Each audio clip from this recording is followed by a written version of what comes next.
Hello, everyone. We are back at the LUPIT'S poll interviews. I'm Sergia Louise Anderson. We are interviewing Justine McLucas today. She has been in the pole world for over a decade and runs instructor courses, all sorts of awesome things. So I'm going to bring her on right now, and we are going to get to chatting about some fun stuff. So let me bring her on. I see the request, but it's not letting me quite. There we go. Yes. So if you have any questions for Justine, definitely pop on to the chat. We're going to be covering some stuff, including Hello. Justine. How are you? I'm okay. I've just succumbed to COVID for the first time after the whole entire pandemic. So Really? First yeah, I time. didn't first time, just got it yesterday. Oh my gosh, sending vibes and healing vibes. So yeah, I'm going straight back to bed after this. Oh my, straight back to bed for you after this. Yeah. I was pretty lucky to not get it the whole entire time though, so I feel like it was probably, you know, my time to get it. Yeah. If you go too far without getting it at this point, it makes you look more nervous, you know? Yeah. You're like, oops. Yeah. Well, How I'm are you? good. I appreciate you coming and hanging out with us today. Yeah, thanks for having me. Yes. I really wanted to jump right in on some good stuff. I know that both you and I were no longer spring chicken pullers. No. Yeah, I'm 41 now. So yeah. Watching Yes, all of these little young ones now, it's a little bit daunting, but we still have value, I think. We're the original polars. yeah. Well, tell me a little bit about just navigating that and, starting pole so many years ago and then seeing it change over time and now being at a different place in your life when Yeah, it. absolutely. Yeah, so I started pole actually when I was about 27, 26, 26 or 27, way back.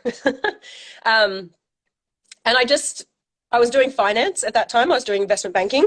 So I thought I could combine like my investment banking stuff with my dancing and create my own studio because there wasn't any like standalone studios at that time. People were sort of doing it in gyms and putting poles up and things like that. And I thought I can make a studio out of this and do something. So, threw caution to the wind and just put everything I had into opening a little studio. And I opened it in my one bedroom flat. I converted my one bedroom flat into a three pole studio. I didn't even need an extension. It's like just tiny little studio. And after a few months, I was able to open a second one in London. Yeah, and it went really, from then I just feel like the community has just blown up. Like we didn't have social media back then either, so it was quite tiny. Um, you kind of it was a very niche kind of thing to do. I feel like it's really grown since then. It's pretty normal now. Everyone, has done pole, and nearly everyone owns a studio as well. There's millions of studios out there now. Um, yeah, I don't actually own a studio anymore, but I mentor people to own their own studios. So really helping them with budgets and things like that to start up their own studio. So that's how I've kind of moved now away from having my own studio and into just mentoring others to open studios and instructor training. That is great. Yes, let me hear a little bit more about your incredible instructor training programs. Yeah, so I just saw a real sort of gap when we all started. It was a really new sport, really new kind of fitness activity. It didn't have any standards or anything. So I just saw a real gap in how everyone was being trained, and got a lot of injuries at the start as well. So they just felt like there needed to be something to help people actually teach things safer. So yeah, just spent a lot of time over the years collating all of my knowledge and putting it all into a big, huge entire program, and got it approved by a few different authorities like fitness bodies, like American Council on Exercise, and AusActive Fitness Australia, so that we can actually try and, build up a safer kind of teaching program for everyone in the pole industry. Yeah, so, so important. And you've had that for a while. Because when did Yeah. our full like instructor training start getting out there?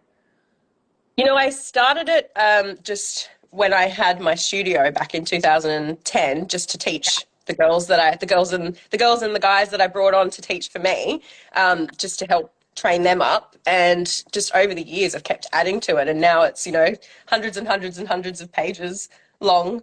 Um, yeah, it's something that it's never going to be finished. I will always be adding to it. I've just had the pole physio review it as well, so that I can do a whole bunch of changes. Yeah, I'm really not one of those people that goes, no, this way, it's the only way to do it. Like, there's always new research to consider in the ways that we do things. So I wanted to be really up to date at the moment, and got the pole physio to go through and, from a clinical perspective, just check everything that we're teaching is actually correct at the moment and the most up to date information. I love that. I love that it's like this evolving, like Exactly. It is totally is. like the group of, like I love it. You're like collating my knowledge and then always reviewing that and going back. Kind of this living manual. I Yeah, love that. absolutely. Like, as an instructor, you never stop learning. So, a student or an instructor, no one ever stops learning in life, really. We don't ever stop learning. So, yeah, just keep taking on the information, and I keep, yeah, making it bigger and bigger, and it never stops.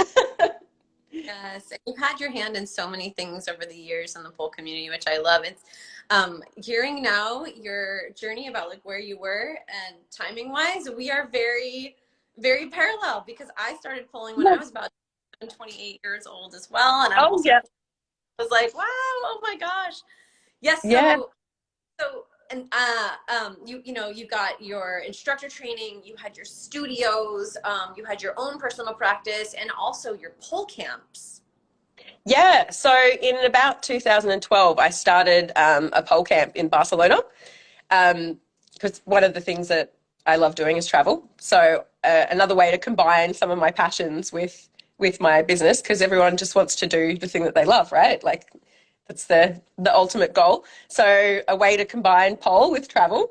And I've been running pole camps now for 10 years. So the ones that I do now are in Phuket. Um, and I've just started this year with one in the Gold Coast as well. So yeah, basically they're 5-day camps. I bring over some of the big names in pole every year. Yeah, and they're kind of really small groups. Like sometimes you go to the pole expo and things like that. It's a big, massive thing, hundreds of people, loads of hours of workshops and stuff. So it's a bit different to that, in that you get to spend lots of time with the actual the stars and all the people. So little groups of 12 to 16, depending which camp, and you get to know everyone over a period of 5 days. So it's more of a holiday traveling thing rather than do 100 hours of pole. I love that. That sounds so good. And the locations are like warm and fun. Yeah, we have lots of activities. We go and do like boat trips, and I'm just organising a cocktail making thing for next week, because my Thai retreat is actually next week. So need to kick this COVID thing quick. Got to kick it. Oh man, you good vibes. Then you can be nice and healed up before traveling. Oh my goodness. Yeah, yeah. Still got a couple more days of isolation, and then I'll be back on it. Well,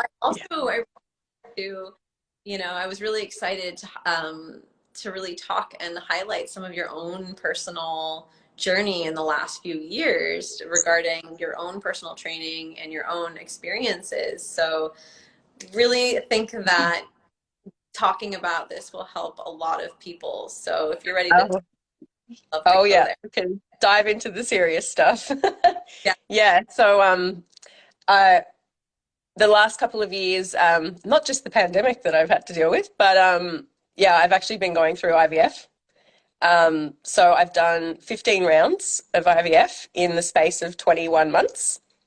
Wow. And yeah, so not only was it expensive, but it was extremely taxing on my body and my mental health as well. So, for literally for 21 months, I've been injecting myself nearly every day, and having an operation 15 times, because you do it once a month to get your eggs out. Um, yeah, and it hasn't worked. So that's a lot of disappointment to go through in that period of time. Um, I guess like if I didn't have pole in that time, I don't know where I'd be, because I think for a lot of people, pole's kind of like their saving grace. It's something that you turn to really find peace and something, you know, of your own that you can do. And it really helps with your mental health as well. So I did have that, but I couldn't do as much as I normally did because I got really bloated. I put on about 8 kilos with all the medicines and stuff like that. And then there's like two trains of thought of whether you should be exercising while you do IVF or you shouldn't be exercising. And I talked to a lot of specialists and they all have differing opinions on that. So, you know, I cut down quite a lot on what I was doing, but still kept up, you know, a few classes a week that I was teaching. But it's been really difficult, you know, to try and do IVF whilst you're doing pole at the same time. It's really, really hard. Like you just feel terrible. I couldn't lift myself up as well with all the extra weight and all the hormones going through your body and stuff. It's really hard. But I decided to stop the IVF. Like I still have one embryo I can actually try and transfer next year. So I don't know if it's going to work or not, but decided to stop. Which is another really difficult decision to make, you know, to come to that point. I always thought like I could put in that real determination that I know as dancers and athletes that we all have. Like we just keep doing it and doing it. Like, you know, with the trick that you're going to nail, you do it and you grit your teeth and you go through and you know you're going to get there in the end. But I thought I could approach IVF in the same way and just keep going. I can get through this. I'm determined. I can, you know, put all my effort into it. But it doesn't work like that, apparently, with your internal organs and your cells. They don't always play ball. So it doesn't really matter how healthy you are. Your cells don't necessarily do what you want them to do, no matter how much determination and grit you put into it. So yeah, I've just decided to stop at this point if this one doesn't work. So it's been great being able to get back to pole, sort of start getting my body back and just being part of the pole community again, you know, the last few months since I stopped is really, that's my saving grace is pole. Honestly, every time something difficult happens in my life, I just feel like pole is the one thing that's been there. I'm sure you feel the same, like, and everyone that's watching as well, like pole just always brings a little bit of joy. Yeah. It's definitely at this moment that you probably find like leaning on a lot of the things that you've built and, you know, leaning on these communities that you've built and these people that you help. And Absolutely. yeah, I definitely, you know, find, yeah, as you're saying, pole for me and teaching pole, it really gives me a break from myself. You know what I mean? Like Yeah. when you're just not, when it's really hard to be with yourself, it's like that, you know, pole is, you know, always there. And, you know, it's really interesting. I love how you took the kind of the juxtaposition of like, you know, you're coming from, an athletic background, an artistic background, you know, you've been dancing all of your life. You were a ballet dancer before you were a Yeah. bowler. But yeah, like I love how you talked about that mindset where it's like, oh, I got this. Like, yeah, it's hard work, but I'm done. Right. And then moving into this other season of your life and having it Yeah. work. Yeah. I think for me, it was so disappointing that you can't just do that whole like, yeah, I got this, like I can make this happen attitude, which I do with everything. Like that's how I got my studio to be successful. Like I was like, no, I'm just going to put everything into it. I'm going to do all this, and everything that I've done, I always just really go at it full, full pelt. And this just didn't work that way. Like it's really hard thing to deal with, that disappointment that something doesn't work.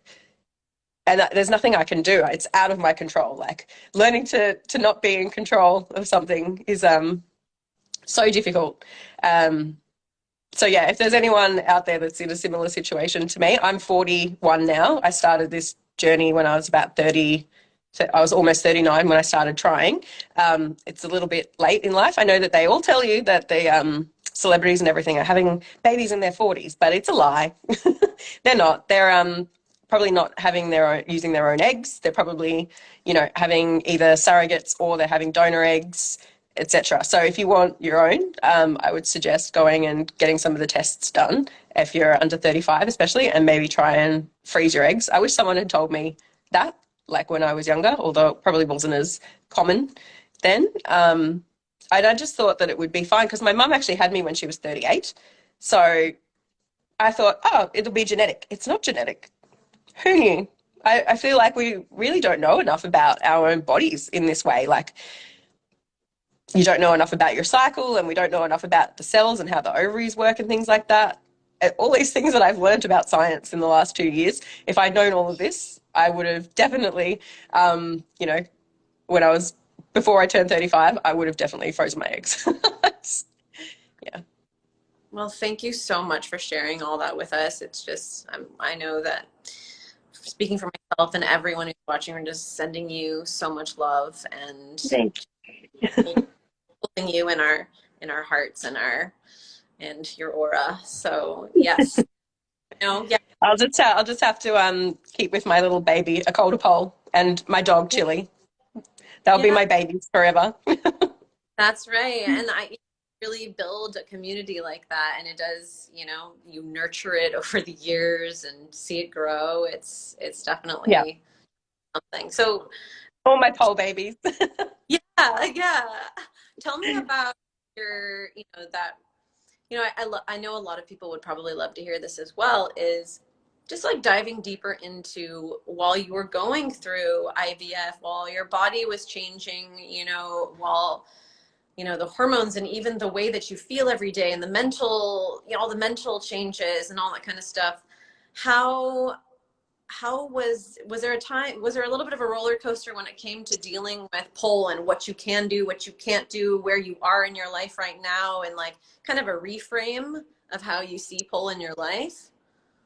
Yeah, so I think to do with two things in the last year is getting to that over 40 stage where the body doesn't do what you want it to do as much, can't backbend as well, but also all those hormones and things really stopped me from being able to do lots of strength stuff, and just having to, yeah, reframe what I wanted to find out of pole. So really focusing on what I can do for others rather than what I can do for myself. So training others, whether it be using a video and stuff. So I'm not necessarily doing the things. I've been really focusing on everybody else on their journeys and getting the joy out of that because I haven't been able to dance as much myself the last 2 years.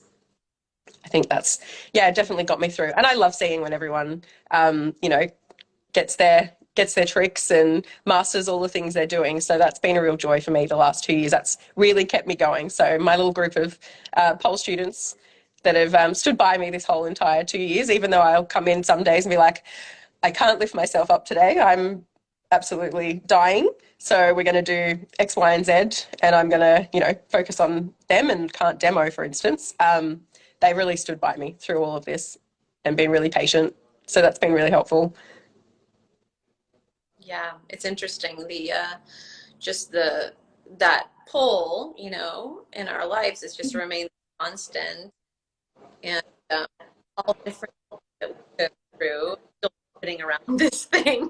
Yeah. Well, like being a dancer, like you said, all my life I've been a dancer. So not being able to do everything like I've done before, it's really part of my identity being a dancer. So I feel like I lost myself a lot in the last couple of years as well. But I sort of kept thinking, no, but I'm doing it for a good reason. I'm doing it for a good cause. I'm doing it because I want this baby. And then that didn't work either. So I felt like I really lost my identity completely. But I think now that I'm back into it, and maybe I will never ever do some of the things that I used to do because I'm older and my body doesn't do it so much now. But and also in the last round, was it the last round or the second last round I did, I had so much high dose medicine in me. I actually fractured my shoulder because yeah, the hormones and stuff apparently can make your tendons and ligaments really quite loose. And I was teaching and I thought, oh, I'll be fine to do this because it's just a flexi move. Like I'm not putting too much pressure on me. And I did like Invictus split and dislocated my shoulder and it actually caused a little tiny, I called it a Hill Sachs lesion. So a little impression fracture in my shoulder. So I was like, oh, that's all I need at this point just to put me back even further. But that's getting better now. I've been working with some physios and stuff to get that all better, and it's pretty much right. But yeah, again, I don't know if I'll be able to do all of the things that I used to do. I would love to be able to deadlift again, so I'm going to work towards it and see if it happens. I don't know if I have the strength, but I'm working towards being able to do that. And it's nice to have those challenges that maybe are in reach, whereas the baby is never maybe going to happen. So deadlift is the new challenge. Get my deadlift back. Yeah. Yeah, absolutely. And I've also find like what an experience. Just pulling in a different body. Like, yeah, getting Yeah. older, being a pole dancer for a long period of time. It's so funny, isn't it? When you go up there and you're like, oh, I'm going to do this thing. I do all the right. That you even like there is even a well-worn pathway like in your brain and you're like, I'm just going to go into this. Wow, you think you can do these things, but I remember it I know. I remember it in here and my body remembers it, but Oh the yeah. of it doesn't happen. It's a very interesting experience. I've been picturing all these little combos that I was going to do, and I go into the studio. I'm like, right, I'm going to do that, that, that. Oh yeah, and that's something that I've done loads of times. And then All I'll done. go to do it, and I'll be like, oh no, no, no, no, it's not going to happen. So low flow and handstands it is today. Yes, a very humbling experience. Yeah, and Oh I yeah. continue to talk about it because, it, one thing that's actually really wonderful and beautiful that I have seen kind of coming out of this like pandemic is I've seen more older people come in to start pole. Like Oh that yeah. is, yeah, I've been like, wow, this is really cool. I don't know if it's just like people have this stuff like on their bucket lists and they're like, I am ready to Well, give this a yeah, go. the pandemic kind of stole 2.5 years of our lives, so we don't want to waste any more time. I think that's why I've kind of gone, all right, well, this is not working the way I thought life was going to turn out, but I've got all these hopes and dreams that I still want to do. And maybe that's exactly the same for people after the pandemic. They're like, I don't want to waste any more time. We've already had this time taken from us. So you got to do everything on your bucket list. Yeah, that's what That's, I think is happening. And I also find that, getting older, like I feel like I've become even a better beginner instructor, being oh, yeah. humbled. You know what I mean? Like, Yeah, so I am much nicer to my students now. Like I used to be a bit of a ballet teacher when I used to teach, but I feel like I'm much nicer about it now. much kind. You're like, okay, everyone, take it at your pace. Like, it's really just about, we have to remember where we came from. We found it because it was pure play. Like, Yeah. that's why we did it, is that, that play and that joy. And, well, anyways, I wish you all the love in the up and downs of getting older as a polar. Yeah. Well, there's masters competitions and everything now, so maybe that can be the new thing. Although I don't know if I've got a competition in me still. That's too hard on the body, isn't it? Competition. I have a lot of fun getting students ready for competition. Yeah, I love training. I think I just love training others so much now. Like that's really, yeah, and teaching other instructors and doing the theory of it as well and learning to break things down and coming up with new ways to get into things. So, yeah, I'll stick with that. I'll leave the competing to the 20-year-olds. Yeah, totally. I mean, that's coming out now. Just so fun to watch, man. It's just so wonderful Oh, to see. the crazy stuff they're doing. It's amazing. Absolutely amazing. It's so cool. Well, thank you so much for joining us today. This has been so Thank lovely. you for having me and putting up with my COVID confusion. COVID confusion. Oh my gosh.